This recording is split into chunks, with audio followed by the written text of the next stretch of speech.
There's really two vectors that companies need to solve for when they think about how to create a great entertainment product. And I was specifically focused on video, but this applies to gaming and audio as well. And one vector is on the production value. And so you can have something like Netflix with Hollywood level production value, or you can have a really authentic impromptu picture of your friend wearing a Snapchat mask. And so those are on vastly spectrums from a production value standpoint. And traditionally, Hollywood has thought about, you always want to be on the right end of that spectrum. You always want to have high production content. As we think about our own habits, we're spending a lot of time, hours a day, as people consuming content that is not high production value. So why is that? And that's because there's a second axis. There's an axis around social value. And that's really the axis that the internet and mobile has driven a lot of innovation around.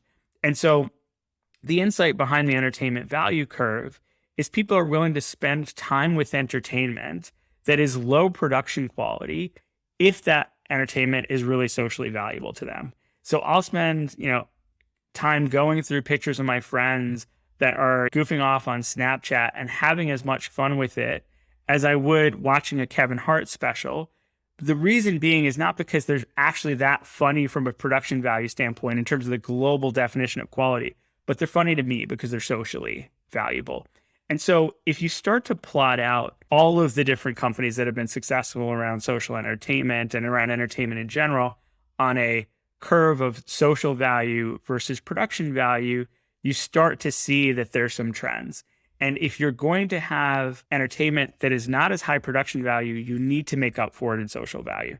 And TikTok did this brilliantly. They enabled anyone to create video. That meant that the video had much more social value. People wanted to share the video and interact with the creators and create their own videos and mimic. And so it was a socially rich experience, even though the actual production quality of any given video is not that high.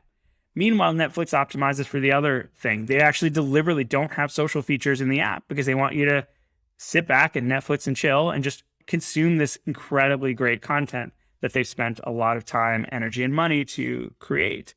The problem with Quibi is that because it was shorter format and mobile centric, they reduced the production value, but there was very little social functionality within the app. And so Quibi was a product that had lower production quality, but not more social value. And as a result, it fell below this curve of product market fit.